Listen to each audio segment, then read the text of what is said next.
Hello and welcome to Talking Aussie Books, a weekly podcast bringing readers and writers of Australian fiction together. I'm Claudine Tinellis. As an avid reader and passionate advocate for Australian fiction, I make it my mission to spotlight local talent. So if you're looking for your next read or simply want to learn more about the Australian literary scene, this podcast is for you. Grab yourself a cuppa, sit back and relax. Listeners, at the beginning of 2021, I had the opportunity to speak with a new indie author by the name of Rae Cairns. Her self-published debut novel, The Good Mother, had recently been released and was receiving a great deal of attention. Now, at the time, I didn't understand why this book hadn't been picked up by a traditional publisher. It was a propulsive, gripping, heart-stopping read. I devoured it in one sitting and relished the chance to speak about the book with Rae back then. Fast forward 12 months and that same book was shortlisted in the Best Debut Crime Novel category of the Ned Kelly Awards in 2021, was picked up by an audiobook publisher, Bolinda, and landed Rae a 2-book publishing deal with HarperCollins. A dream run by anyone's reckoning, and so I thought another chat with Rae about her journey since self-publishing The Good Mother was in order. And I'm delighted to welcome Rae back to the podcast this morning. Hi, Rae. Hi, thanks so much for having me back. So much has happened since we last chatted, hasn't it? It's been a very big year. To say the least. Now, I said this before we started recording, but I'll say it again for the benefit of listeners. I've never actually interviewed an author twice about the same book, but I think your experience is special. And so, yeah, I just think it would be terrific to be able to talk about your journey from indie author to traditionally published author today. Yeah, I'm so happy to do it. And I've never spoken about my book to the same person. So it'll be interesting. So, Rae, did you ever imagine or hope that your decision to self-publish The Good Mother would have led you to where you are now? Do you know what? I didn't. I had really, once I made the decision to self-publish, I put aside any kind of ideas of the traditional publishing. I'd hoped maybe in the future with another book that I could do it, but I was ready to draw a line under that book. So I put it out December 2020 and went, okay, other than the marketing and PR I need to do now for it, that's it. It's got a line drawn under it, move on to book 2. Now, I've been watching your journey over the last year and a half, and I'm so inspired by your experiences. And I know many writers who listen to this podcast will be too. So I guess before we chat about the book in more detail, I wondered if you would tell us more about your initial journey to publication and your decision to self-publish.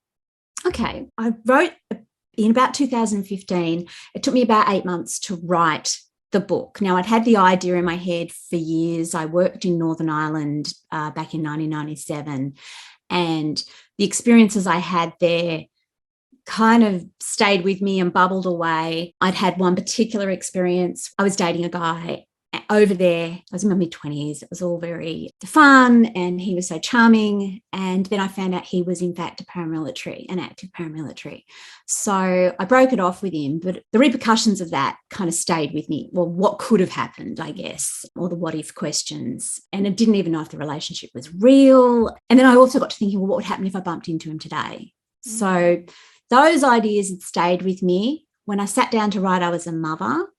And the question of, I don't know, you get into conversations, I'd do anything for my kids and things like that. So that weaved in with the what if questions, the idea of how far would you go for your kids and the practicalities of that and the morality of that, I guess, the moral questions that come up with that.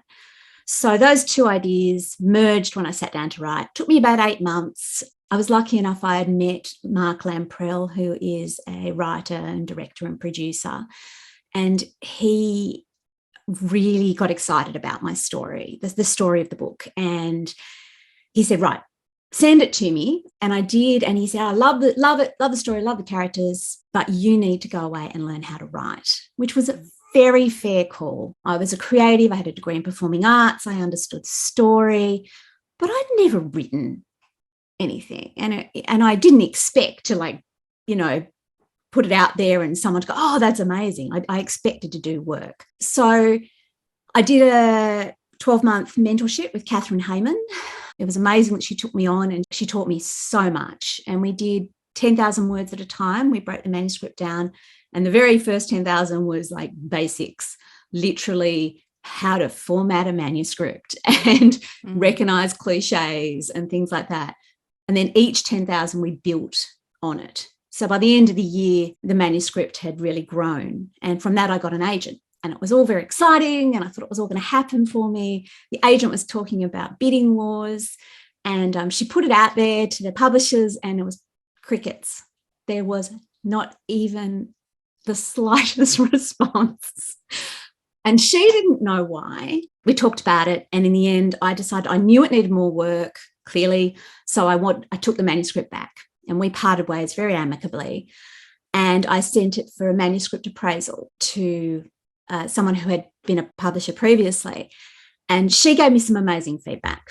And I applied that and kind of really reworked the ending and a lot of other things. And then from that, I got another agent. And that was exciting again. I thought, right, it's got to happen this time. And it got sent out. And this time there were nibbles. There was some interest, but it didn't get over the line. Yeah. And then I was diagnosed with rheumatoid arthritis. So I went downhill very quickly. In 3 months, I wasn't functioning very well at all. It had gone into nearly all my joints. It had gone into my eyes. Sometimes it affects my voice box. And the medication they had me on just totally wiped me out. My hair fell out. I was wearing a wig.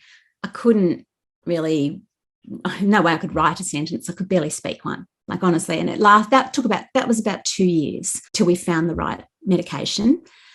Once we did, I was ready to go again, and I was ready to jump back in. So I rang my agent and said, right, I'm ready to go. Let's go. And she said, I'm so sorry. I'm closing my agency. Oh, no. And honestly, at that point, I went, I think this is the universe telling me something. Like, this book just isn't supposed to happen.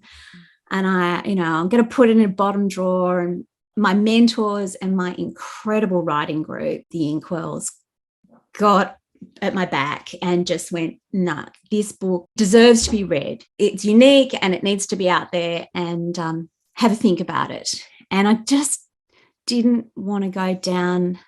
I'd had 2 agents. It had been put out to publishers, and I just didn't feel like I could do that again. Yeah. So I made the decision to self-publish, but it was really important to me that the book could sit on a shelf in amongst traditionally published titles and hold its own.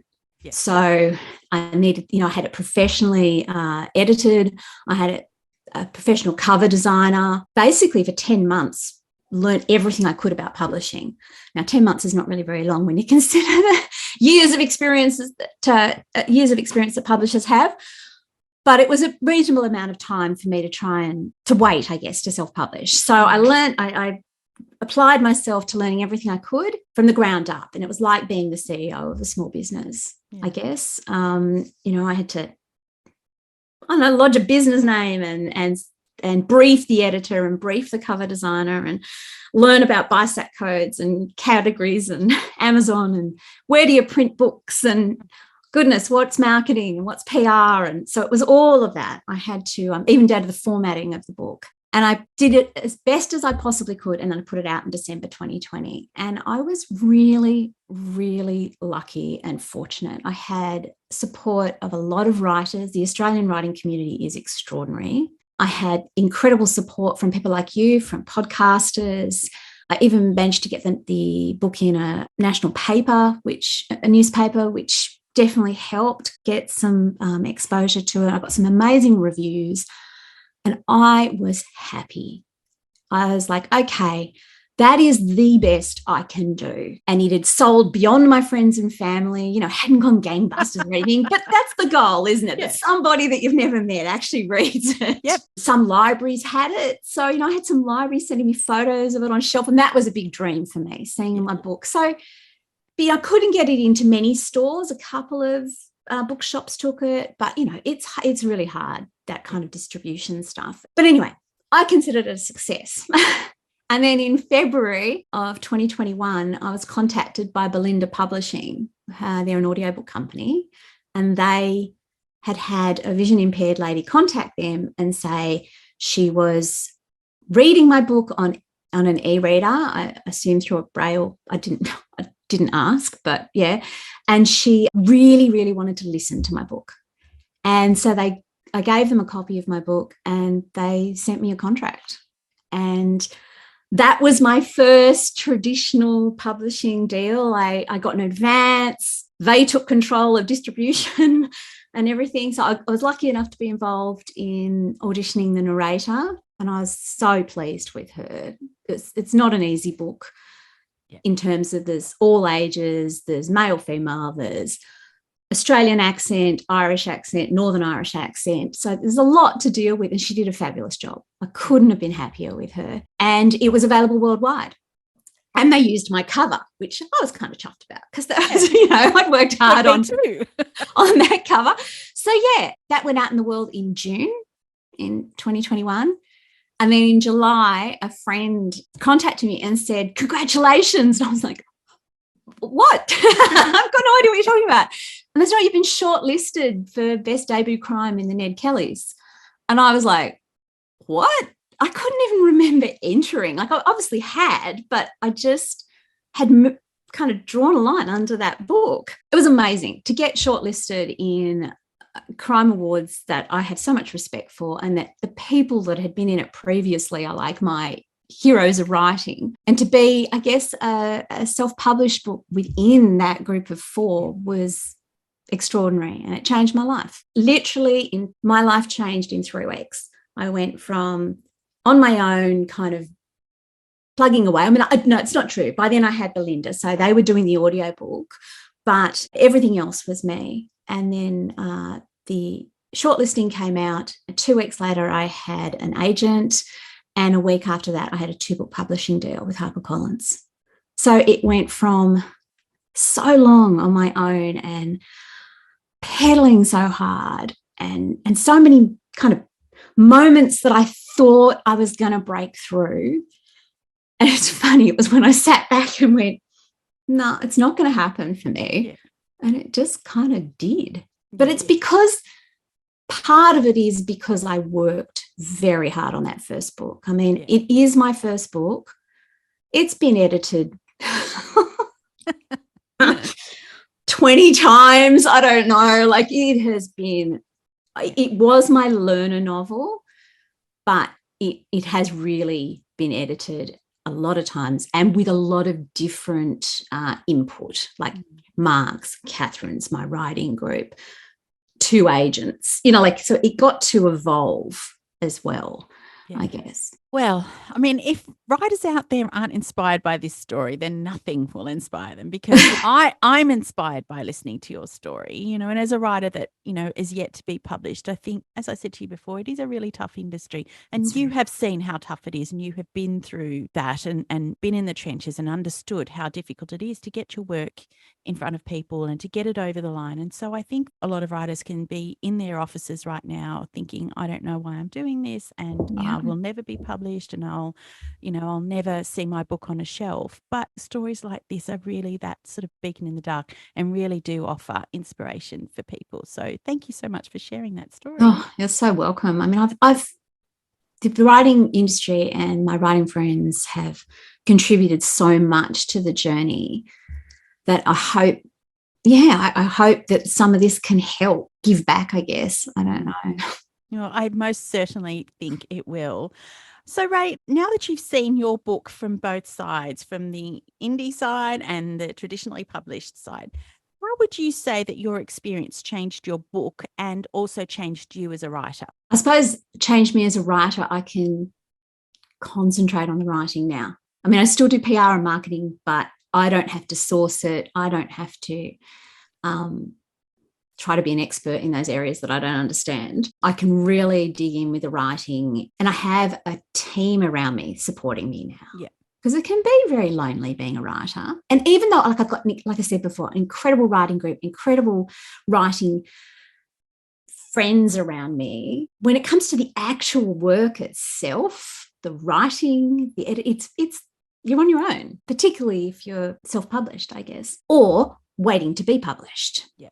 So you are creating in a vacuum. Now I have a team of experienced professionals at my back who I can pick up a phone and say, I'm lost. What does this mean? Or what do I need to do here? This isn't working. And they'll pick up, I guess, is the lovely thing. And then there's also people I don't have to think about briefing cover designers or the sales team or anything. I don't have to worry about distribution. It happened. I mean, I went from having it in a couple of libraries to being everywhere. It's in airports, and so that's been exciting for me. That I didn't realize what the dreams were. Like I didn't realize having it in an airport bookshop was a dream until someone sent me a photo. I went, oh, So as far as me as a writer, I feel that I have more people at my back when I'm actually writing. It's still me. It's still me having to do it all, and it's still me having to do all the editing and everything. But I guess I've got more people I can ask whose expertise I can tap into. When HarperCollins signed me, they asked me if I'd be prepared to edit it again. And I went, yeah, of course. If you can help me make it better, I'm in. Because that's always my goal with writing. Anything I do, I just want it to be the best it possibly can be at that time. So yeah, we did another solid edit on it. The story didn't change, but the story never really did from when I very first did it. I cut so it was 85,000 words, the self-published version. I cut 5,000 and then I added another 10,000. So it became a 90,000 word manuscript. We worked on drawing out the minor characters even more. Everybody loves Max, so there's always more of Max there. I love Max, so that's fine. Max is Sarah's father. And setting, I worked a lot on setting, on drawing more out. So there's scenes going along the piece walls where I describe the walls in more detail. I think trying to immerse people in Northern Ireland even more so, and immerse people in Sarah's experience more, I guess, was the goal. I remember reading The Good Mother the first time, and I remember so many of the details of that book, and they were very vivid in my mind. But on rereading it, reading this version, as you said, the story was the same. It was the same novel. I felt that many of the feelings and the emotions of the novel were heightened in this version, and some of the finer details surrounding the troubles in Northern Ireland were probably less. It was more a heightened experience from Sarah's point of view. So I don't know, maybe it was just that there was a great length of time between reading the two different versions, but I kind of felt like I was immersed in Sarah's world a lot more, and I was feeling her emotions a lot more. And yes, there was more of Mac, but maybe a little bit more of Alec as well. And I loved him as a character. So I kind of wanted to ask you how you felt about this process. I mean, you just said, you jumped with both feet in. What did you think about their editorial suggestions? Did you think that it made your story better and stronger?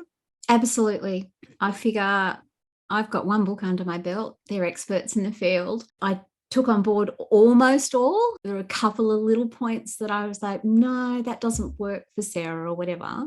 Overall, yes, I took their expertise and it's always the same with feedback. I think that's been one of the biggest things over the journey of being a writer, is learning to embrace feedback.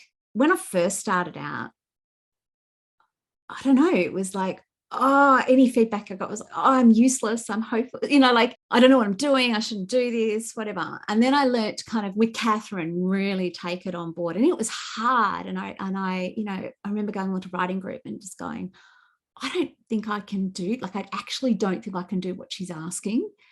And then they were just like, one line at a time, one page at a time, just sit down and give it a go.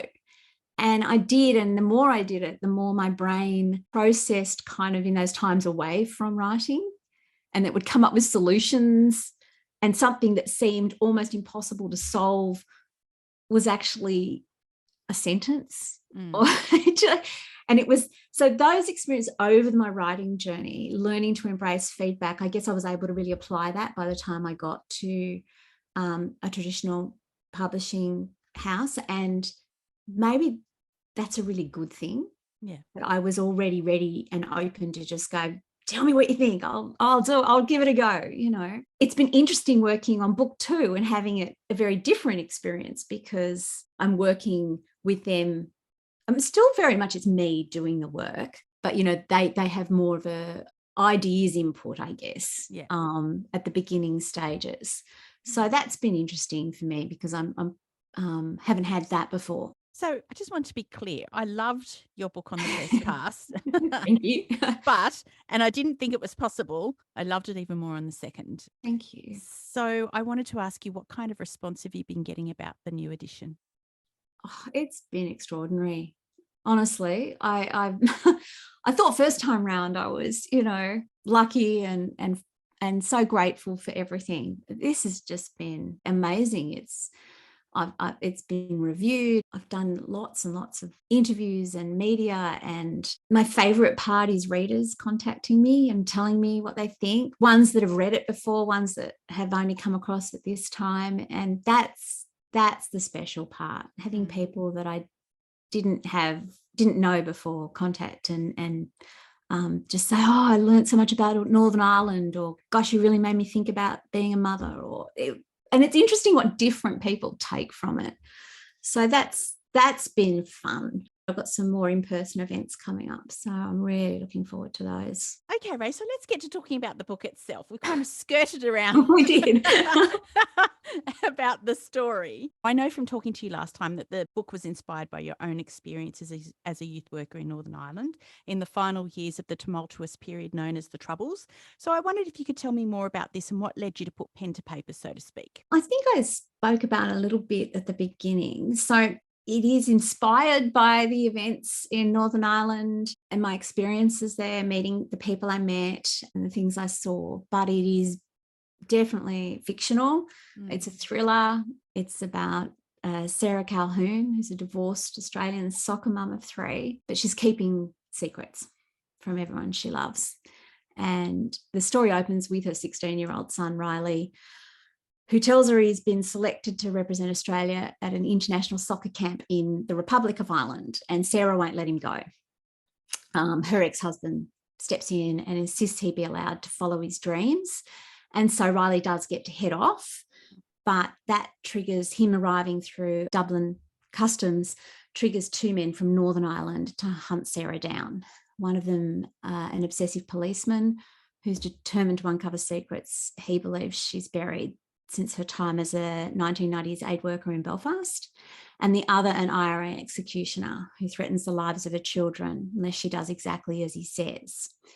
So I suppose the secrets and the experiences that she has over there,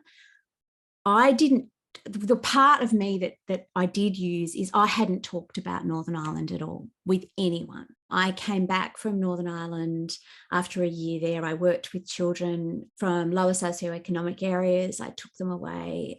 They were, many of them, children of the paramilitaries, like the IRA and the UVF, and I took them away on camps together. And I did that over a year. I did it in, first of all, in Crossmaglen, and then I did it in Belfast. And I just got on with things over there. A lot of experiences happened that I now look back on and go, oh, but I hadn't, when I got home, I didn't talk about it. My photos, my letters home, my diaries, and every memory went under a bed. And I just got on with things as if that hadn't happened, that year hadn't happened. I now know, looking back, that there was a level of PTSD involved in that. But at the time, it just felt like the right thing to do, to move on. So I suppose that part of Sarah's character, who just kind of boxes things away and moves on, I did draw on how I dealt with things back then. I mean, my poor mother, she only heard all the stories when I put the book out. Like, it was the first time she'd heard any of the stories. Oh, my goodness. Yeah, but Sarah's very different to me. She is a helicopter mum. I'm very much about, I'm raising adults with my kids. She's very much about cotton wooling, and everything is about danger, which is understandable when you find out her experiences. I think at the beginning of the book, from the outside looking at her, you're like, why is she so wound up? Yeah. I certainly was like that, because I don't plot. I just kind of find the story. That's one of the joys of writing for me. Kind of know-ish where I'm headed, but I spent the first part of the book going, what are you doing? Yeah, so that way she's very different to me. I did draw on experiences as a scene set in a riot that is drawn from my experience of getting caught in a riot. And it was probably the hardest scene for me to write because I first wrote it and I did it very kind of almost clinically, describing what happened and, and everything. And it didn't have any impact, I guess, on it. I could see that it wasn't going to impact a reader. So I had to force myself to kind of tap into those visceral memories and experiences and draw them out. So it required some emotional honesty, I guess, that scene. It's interesting now writing a story that isn't using any of my history because you still draw on experiences, whether it's through empathy or, talking with other people or research, whatever, you're still kind of drawing on your own, I don't even know what the word is, stuff. Yeah, it's your own emotional responses to events. Yeah. Yeah. So, but it is different for me, writing a story that doesn't have that within it.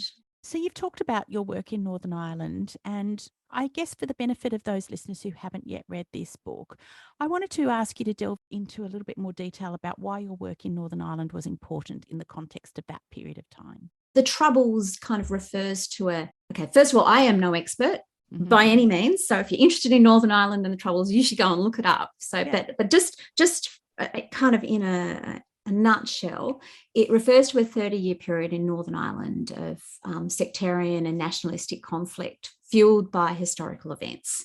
So the main players were Republican paramilitaries, Unionist paramilitaries, and the British Army.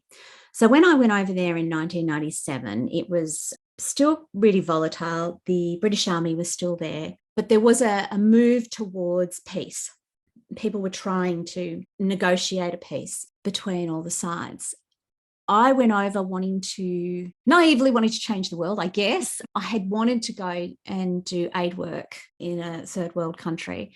And so I applied to Australian Volunteers Abroad, and they wouldn't send me to a third world country until I'd worked in a first world country, I guess. So they sent me to Belfast, threw me in the deep end, really. So I went over there for initially a few weeks, and it was in Crossmaglen. And Crossmaglen is on the border of Northern Ireland and the Republic. And it was known as bandit country. The IRA ruled Crossmaglen. It's 99% Catholic. There is a humongous British Army base there. And there was a lot of volatility. So my job was to go in and basically do summer camp with the kids and I guess give them exposure to other parts of the world. So there was me, and there was someone from Belgium, and there was someone from the US, and it got them out of their village and out of that world a bit, just to have discussions, I guess. Did a lot of drama, did a lot of music, did a lot of sport with them. But out of that, I got offered a job in Belfast. And Belfast was where I then got to take kids from both sides. And over there, everything was, and to be honest, at many levels still is, separated. So schooling is totally separate. I think still 95% of schooling is Catholic or Protestant. And so if you're not mixing through school, it sets up a dynamic that is harder to break down, I guess, when there are already historical grievances and traumas attached to it. So you've got schooling separate, you live in separate areas, and even down to bus stops. There's a Catholic bus stop and a Protestant bus stop. Now, I don't know if that's still the way now, but it was then. And there's a Catholic taxi and a Protestant taxi. It was a very divided country. So the idea of my job was to work with children, because children are more open usually to change, and to find areas of connectivity as opposed to division. Like, what do they have in common as opposed to what made them different? And these kids would turn up to these camps and be told by their parents, who were essentially sending their kids because it was a free camp, it was a break, it was childcare. And they would say, you're not allowed to talk to the other side. Don't even acknowledge them, right? So the kids would turn up, they'd have their backs to each other, be glaring over their shoulders and everything. By the end of the week, they'd be best of friends, arms around each other. And it was quite incredible to watch that process, but it couldn't go further. We still got them together once a week and they'd play games, but they couldn't admit to their families that they'd had these connections. So I suppose that was one part of my job. And the other part of my job was the main thing for me of what I guess see myself, what I contributed, which wasn't really that much, was just a point of difference. I didn't know what our army looked like, didn't know the religion of my friends. It wouldn't even occur to me to find out someone's religion when I met them. And just that idea that I hadn't grown up with violence as an everyday thing around me. I'm not saying there's not violence in Australia and there's not people who've really had to struggle in Australia, but it's not as apparent on the street in front of you all the time, right down to the murals that are over there that are very violent. There's kids playing in front of, men standing there with machine guns and stuff.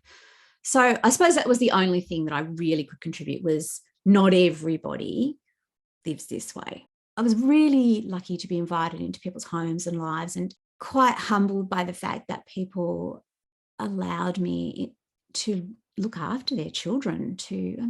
Our children are precious, That was quite an incredible experience. And I'm still very grateful to the people that I met over there. There are some amazing people doing incredible work, and 99% of the population just want to get on, have a life, have families, see their children grow up and have amazing careers and be happy and safe and all the stuff that everyone wants. It's only the fringes that are still keeping things going. But that is a result of them not having, there was kind of ignored. When the peace was announced in 1998, there was very much a sense, right, we're all friends now, let's get on with it. And there was no process in place of dealing with people who'd been raised their entire lives to hate. And then they were just expected overnight to get on with it and be friends. And also, if you'd been raised within a very strong paramilitary environment, your skill set couldn't transfer.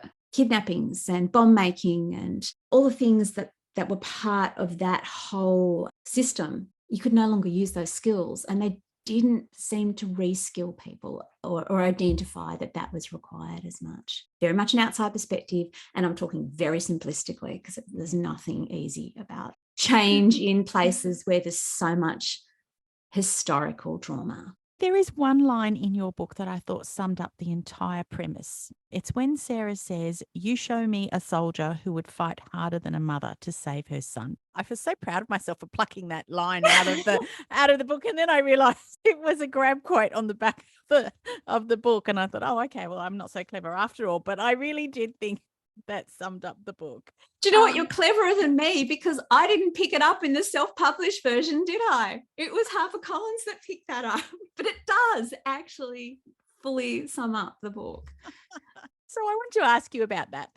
There's this protective instinct is something you explore a great deal in this book. So why was this important to you? Gosh, there's so many things. With mothers, I think we can experience a lot of judgment in our experience. Certainly when you have your first child and, breastfeed, bottle feed, co-sleep.